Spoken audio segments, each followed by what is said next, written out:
احمدی کے گلشن، اسلام کے قلعے ہیں یہ دینی مدارس۔ معزز علماء کرام، اسٹیج پر جلوہ افروز علماء کرام، پردہ نشین ماؤں بہنوں اور علم کے پروانوں، آج کے اس منعقد کردہ عظیم الشان جلسے میں چند جواہرات سخن بکھیرنے کی جسارت کر رہی ہوں۔ آج کا جو موضوع اور عنوان میرے دامن سخن زینت ہے وہ ہے مدارس دینیہ کی اہمیت و فضیلت اور ہمارے اس چھوٹے سے ادارے مدرسہ محمدیہ للبنات کا اس معاشرے میں کردار۔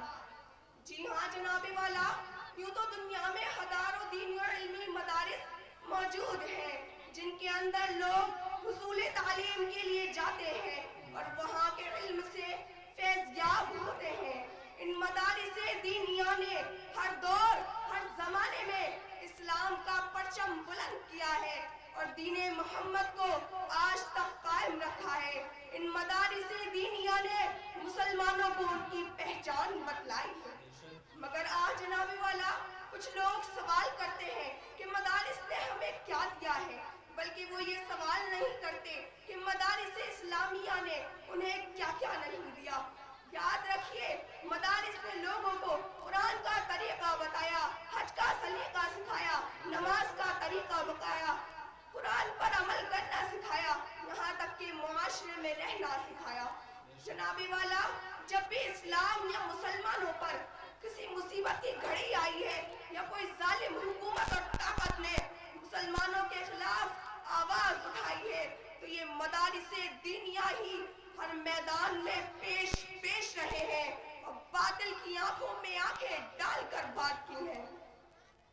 حاضرین جلسہ، جب دور حاضر میں ان مدارس اسلامیہ کا جائزہ لیتے ہیں تو فوراً ذہن کی گلیوں میں یہ سوال گونجتا ہے کہ ان مدارس کا کیا کردار ہے۔ تو میں آپ کو بتا دوں، ان مدارس کا سب سے بڑا کردار یہ ہے کہ انہوں نے ہمیں علماء دیے، فقہاء دیے، حکماء دیے، فضلاء دیے، اتقیاء دیے، اصفیاء دیے، اولیاء دیے۔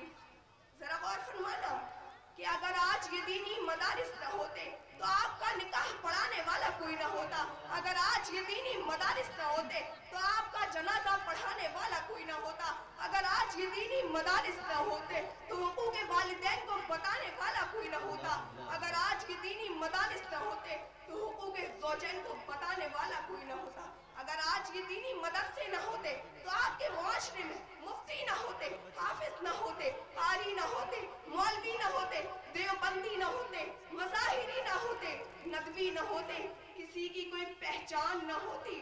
اگر آج یہ دینی مدارس نہ ہوتے تو بشر کی صورت میں سب لوگ درندے ہوتے۔ فرض یہ کہ اگر آج یہ دینی مدارس نہ ہوتے تو سب لوگ جہالت و ضلالت میں ڈوبے ہوتے، کچھ نہ ہوتا۔ ان تمام باتوں کے باوجود جو لوگ سوال کرتے ہیں کہ ان مدارس نے ہمیں کیا دیا ہے اور ان پاکیزہ مدرسوں پر الزام لگاتے ہیں کہ ان کے اندر فتنے بازی اور دہشت گردی سکھائی جاتی ہے، اے عقل کے دشمنوں، ان مدرسوں کے اندر فتنے بازی نہیں بلکہ فتنوں کا مقابلہ کرنا سکھایا جاتا ہے۔ یہاں قرآن و حدیث کی تعلیم دی جاتی ہے، یہاں ہر طالب علم کو علم سے سرشار و مالا مال کیا جاتا ہے، یہاں امر بالمعروف اور نہی عن المنکر کا حکم دیا جاتا ہے۔ مگر تم کیا سمجھو گے مدرسوں کی اہمیت و افادیت کو؟ تم تو خود جہالت و ضلالت کے دلدل میں ڈوبے ہوئے ہو۔ اس لیے سن لو، یہ علم و ہنر کا گہوارہ تاریخ کا وہ شہپارہ ہے، یہ علم و ہنر کا گہوارہ تاریخ کا وہ شہپارہ ہے، ہر پھول یہاں شعلہ، ہر زرد یہاں مینارہ ہے، کوہسار یہاں دب جاتے ہیں، طوفان یہاں رک جاتے ہیں، اس گاہ فقیری کے آگے شاہوں کے محل جھک جاتے ہیں۔ حاضرین جلسہ، ذرا غور فرمانا کہ جہاں جہاں یہ دینی مدارس نہیں ہوتے وہاں پر مسلمان نماز، کلمہ، اسلام کے عقائد و اعمال تک سے بے خبر ہوتا ہے۔ جہاں جہاں یہ دینی تربیت گاہیں نہیں ہوتی وہاں پر شیطانوں کے بسیرے ہوتے ہیں، جہاں جہاں پر یہ اسلام کی مدد سے نہیں ہوتے وہاں پر انسان جہالت و ضلالت پر ڈوبا ہوا ہوتا ہے۔ اگر اس جہالت و ضلالت کی صورتحال پر قابو پانے کا کوئی طریقہ ہے تو وہ یہ ہے کہ زیادہ سے زیادہ تعلیم و تربیت کا انتظام کرنا اور مدارس کا قائم کرنا۔ اب آپ سوچ رہے ہوں گے کہ تعلیم کون سی، دنیاوی تعلیم یا اخروی تعلیم؟ تو علم کوئی بھی ہو انسان کو عزت ہی بخشتا ہے، مگر فرق یہ ہے کہ دنیاوی تعلیم بس دنیا میں کام آتی ہے اور اخروی تعلیم دونوں جہاں یعنی دنیا و آخرت میں کام آنے والی تعلیم ہے۔ کتنے خوش نصیب ہوتے ہیں وہ لوگ جن کے بچے حافظ قرآن ہوتے ہیں، ان کے بارے میں فرمایا گیا ہے کہ اللہ تعالیٰ ان کے سروں پر تاج پہنائیں گے۔ کیا آپ بھی ان خوش نصیب لوگوں میں شامل ہونا پسند کریں گے؟ تو یہاں سے عہد کر کے اٹھنا کہ اپنی بچیوں کو عالمہ اور اپنے بچوں کو حافظ قرآن بنائیں گے۔ یقین مانیے بڑا ہی دل خوش ہوگا جب وہ بچیاں پڑھ کر اس مدرسے سے فارغ ہوں گی، بڑا ہی دل خوش ہوگا جب آپ کے بچے حافظ قرآن ہوں گے جناب والا۔ لیکن یاد رکھنا کہ دنیا میں آپ سے یہ نہیں کہتی کہ آپ اپنے بچوں کو دنیاوی تعلیم نہ دیں، ضرور دیں، انہیں ڈاکٹر بنائیں، انہیں انجینئر بنائیں، مگر یاد رہے اس تعلیم سے ہماری عبادتوں میں کوئی خلل نہ آئے۔ کہیں ہم اس دنیاوی تعلیم کو حاصل کرنے میں اتنے مشغول ہو جائیں کہ ہم نمازوں کو ترک کر دیں، اللہ تعالیٰ سے غافل ہو جائیں، ذکر اللہ سے غافل ہو جائیں۔ ایسی تعلیم پر لعنت ہے جس میں اللہ تبارک و تعالیٰ سے غفلت ہو۔ کسی نے کیا خوب کہا ہے، اللہ سے کرے دور وہ تعلیم بھی فتنہ، اللہ سے کرے دور وہ تعلیم بھی فتنہ، املاک بھی اولاد بھی جاگیر بھی فتنہ، ناحق کے لیے اٹھے وہ شمشیر بھی فتنہ، کہ ناحق کے لیے اٹھے وہ شمشیر بھی فتنہ، شمشیر ہی کیا نعرہ تکبیر بھی فتنہ۔ حاضرین جلسہ، لیکن اللہ تبارک و تعالیٰ کا لاکھ لاکھ شکر ہے کہ ہمارے اس کرولی شہر میں تو کافی سارے دینی مدارس قائم ہیں اور انہی مدارس اسلامیہ میں شامل ہمارا یہ چھوٹا سا ادارہ مدرسہ محمدیہ للبنات بھی ہے، جس کے اندر آج بھی سلسلہ تعلیم جاری ہے اور آئندہ بھی انشاءاللہ جاری رہے گی۔ جب میں اس مدرسے کے تاریخ کے پنوں کو پلٹتی ہوں تو مجھے وہ وقت یاد آتا ہے جب اس مدرسے میں دور دور تک مولویت کی تعلیم کا تصور بھی نہ کیا جاتا تھا، صرف ناظرہ قرآن اور دینیات کی تعلیم بحسن خوبی انجام دی جا رہی تھی۔ لیکن ہمارے دادا محترم حضرت مولانا سلیمان صاحب قاسمی رحمت اللہ علیہ کی خواہش و تمنا تھی کہ ہمارے اس معاشرے میں مسلم بچیوں کے لیے بھی ایک دینی ادارے کا قائم ہونا ضروری ہے، کیونکہ مسلم بچیوں کی تعلیم ایک مسلمہ حقیقت ہے جس سے انکار ناممکن ہے۔ ایک بچی کا تعلیم یافتہ ہونا گویا پورے خاندان اور نسل کا تعلیم یافتہ ہونا۔ اسی ضرورت کے پیش نظر ہمارے دادا کی خواہش و تمنا کے مطابق اور والد محترم حضرت قاری اسعد قاسمی کی شدید محنتوں اور کاوشوں سے اور ان کے احباب حضرت مولانا عظیم الدین نقوی اور حضرت مفتی راقب صاحب ظاہری کی قیمتی مشوروں سے مدرسہ محمدیہ میں مولویت کی تعلیم کا قیام عمل میں آیا اور الحمدللہ بزرگوں مخیر حضرات کی دعاؤں اور ہمارے دادا کی دعاؤں سے یہ مدرسہ اپنی تحریک میں پوری طور پر سرگرم عمل میں ہے اور اس کے بہتر اثرات و ثمرات دیکھے جا سکتے ہیں۔ اسی مدرسے کی آغوش میں پل کر پچھلی سال کی طرح اس سال پھر 3 بچیوں نے مولویت کی تعلیم مکمل کی ہے۔ سبحان اللہ، کتنے خوش ہو رہے ہوں گے ان بچیوں کے والدین کہ آج ان کا خواب پورا ہو رہا ہے، آج ان کے اساتذہ کی محنت پوری ہو رہی ہے، آج ہمارے دادا کی دعا ایک بار پھر پوری ہو رہی ہے، آج اس مدرسے کی آغوش سے پھر 3 بچیاں فارغ ہو رہی ہیں۔ اس مدرسے سے جو بلبلے فارغ ہوں گے وہ اس معاشرے کو مہکائیں گے انشاءاللہ۔ مختصر یہ کہ عین حق ہے کہ اے مدرسہ محمدیہ تجھے علم کا دریا کہہ دوں، عین حق ہے کہ اے مدرسہ محمدیہ تجھے علم کا دریا کہہ دوں۔ یہ بھی سچ ہے کہ تجھے گلشن تقویٰ کہتی ہے. جو بھی تیرے اندر آئے سما جائے علم کے سمندر میں، اس لیے بجا ہوگا کہ تجھے علم کا دریا ہے. حاضرین جلسہ، پچھلی سال کی طرح اس سال پھر اس مدرسے میں ختم بخاری ہوئی اور اسی کی خوشی و اعجاز میں اس عظیم الشان جلسے کا پوری شان و شوکت کے ساتھ انعقاد ہوا ہے. اور اس مدرسے کی اہمیت و افادیت آج یوں بھی دوبالا ہو گئی ہے، کیونکہ یہ حضرت مولانا سلیمان صاحب قاسمی رحمت اللہ علیہ کی یاد میں منعقد کیا گیا ہے.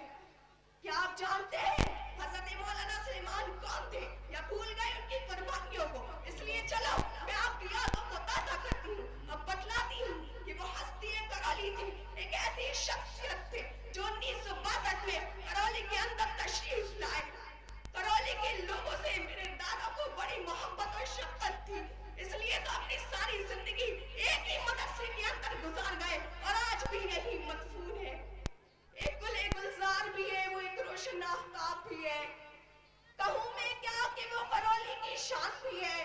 اور بھولو مت کرولی والو، یہاں کی ہستی میں شامل سلیمان بھی ہے. حاضرین جلسہ، وہ حضرت مولانا سلیمان تھے جس سے ہمارے شہر کا ہر فرد گہری عقیدت و وابستگی رکھتا تھا، جن کی محبت ہر موڑ ہر قدم پر ہماری رفیق و حلیف رہی. وہ حضرت مولانا سلیمان تھے جنہوں نے کبھی زمین و جائیداد تک کی خواہش نہ کی. وہ حضرت مولانا سلیمان تھے جنہوں نے ساری زندگی سادگی میں گزار دی. وہ حضرت مولانا سلیمان تھے جنہوں نے کبھی کسی سے حسد و جلن نہ رکھی. وہ حضرت مولانا سلیمان تھے جنہوں نے ہمیشہ نیکی کا درس دیا. وہ حضرت مولانا سلیمان تھے جو کرولی کی ہستی تھی، کرولی کی شان تھے، اور جن کی یہ خواہش تھی کہ ان کے اس مدرسے میں مولویت کی تعلیم دی جائے. مگر کہ ان کی یہ خواہش پوری ہوتی کہ موت نے وفا نہ کی اور حضرت مولانا سلیمان اپنی آنکھوں سے اس مجلس کو دیکھ پاتے، اس دنیا کو الوداع کہہ گئے اور اپنے رب حقیقی سے جا ملے. انا للہ و انا الیہ راجعون. اللہ تعالیٰ میرے دادا کے آخرت میں درجات کو بلند فرمائے اور اس مدرسے کو ان کے لیے صدقہ جاریہ بنائے. زہد و تقویٰ کا یہ عالم تھا کہ نہیں جس کی مثال. زہد و تقویٰ کا یہ عالم تھا کہ نہیں جس کی مثال. چھان کر پانی کو بھی اب چھلنی میں پیے گا کون؟ عیش کی زندگی کو اس نے دیکھا تھا کہاں؟ سادگی سے اس طرح دنیا میں اب جیے گا کون؟ خدا تیری قبر پر شبنم افشانی کرے، سبزہ نورستہ اس گھر کی نگہبانی کرے. حاضرین جلسہ، یوں تو ہر شخص کو اس دنیا سے جانا ہے کیونکہ موت برحق ہے، لیکن ایسی عظیم شخصیتیں دنیا میں کم ہوتی ہیں، اس لیے ان کی دنیا سے جانے سے غم زیادہ ہوتا ہے. بہرحال ہمارے دادا کے دنیا سے چلے جانے کے بعد ان کی اس خواہش و تمنا کا پاس و لحاظ رکھتے ہوئے ان کے صاحبزادہ محترم اور وہ ہمارے والد محترم حضرت قاری اسد قاسمی صاحب میدان میں آ گئے اور ان کی اس دلی خواہش کو پورا کرنے کے لیے اور اس عظیم ذمہ داری کو اپنے نازک کندھوں پر اٹھا لیا. اور آج آپ اس مدرسے کو دیکھ سکتے ہیں، اس کے ثمرات کو دیکھ سکتے ہیں، اس کے اندر کیسے کیسے بچے تعلیم یافتہ ہیں. اس مدرسے نے اس معاشرے میں اپنے نمایاں کردار انجام دیے ہیں اور آئندہ بھی انشاءاللہ دیتا رہے گا. آپ اس مدرسے کے حق میں دعا کیجیے. اور میں سب سے زیادہ اپنے صدر محترم جناب نجم الدین صاحب کا تہہ دل سے شکریہ ادا کرتی کہ جن کی قیمتی مشوروں، مسلسل حوصلہ افزائیوں اور محبتوں اور شفقتوں نے ہمارا ساتھ دیا ہے. اللہ تعالیٰ ہمارے صدر صاحب کے کاروبار میں ترقی عطا فرمائے، ان کے بیوی بچوں کو ہمیشہ آباد و شاداب رکھے اور انہیں آئندہ ایسے نیک کام کرنے کی توفیق دے اور ہمارے مدرسے کو خوب ترقیات سے نوازے اور اس مدرسے میں ایسے ہی بچی تعلیم یافتہ ہوتی رہے اور اس مدرسے کو نظر بد سے بچائے. آمین ثم آمین. آپ بھی آمین کہہ دیجیے. اپنی بات کو زیادہ طویل نہ کرتے ہوئے اپنی بات کا اختتام کرتی ہوں. ایک شعر سن لیجئے. تاریخ ہے، تاریخ کا عنوان ہے ہم سے تاریخ ہے، تاریخ کا عنوان ہے وقت بھی جانتا ہے، وقت کی پہچان ہے ہم سے الجھو گے تو انجام برا ہوگا، ہم سے الجھو گے تو انجام برا ہوگا، رب کعبہ کی قسم صاحب ایمان ہے رب کعبہ کی قسم صاحب ایمان ہے ہمیں دنیا سے کیا مطلب، مدارس ہے وطن اپنا، ہمیں دنیا سے کیا مطلب، مدارس ہے وطن اپنا، کتابوں پہ مریں گے ہم، ورق ہوگا کفن اپنا، وما علینا الا البلاغ۔ السلام علیکم ورحمۃ اللہ وبرکاتہ۔